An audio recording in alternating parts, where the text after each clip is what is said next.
Gente, as caturritas aqui na árvore do meu jardim vida real são 3 e estão numa conversa maravilhosa.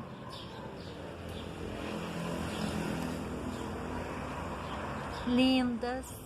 Olá, vocês estão no canal Meu Jardim Vida Real. E se você gosta de falar de plantas, se você gosta de falar de natureza, deixa um curtir, se inscreva no canal, ativa o sininho das notificações, gratidão. E quero mostrar aqui para vocês, gente, as flores das tillandsias. Gente, essas tillandsias aqui eu peguei do chão. Tinha dado um temporal e caiu um galho de uma árvore e eu peguei do chão, gente. Elas estavam grudadas neste galho. Olhem aqui.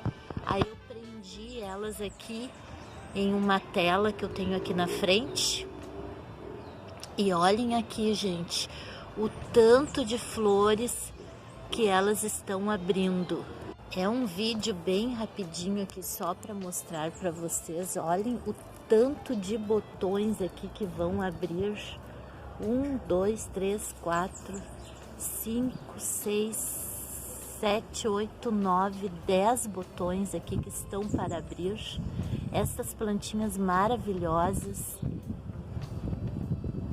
que vivem dos nutrientes do ar, da umidade do ar.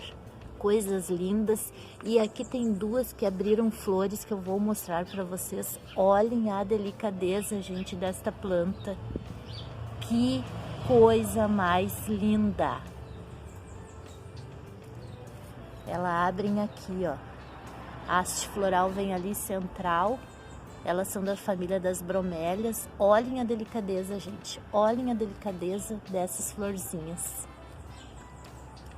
Que coisas mais lindas, né? Não dá para aguentar. Eu tinha que dividir com vocês. É um vídeo bem curtinho, só para dividir essas maravilhas com vocês.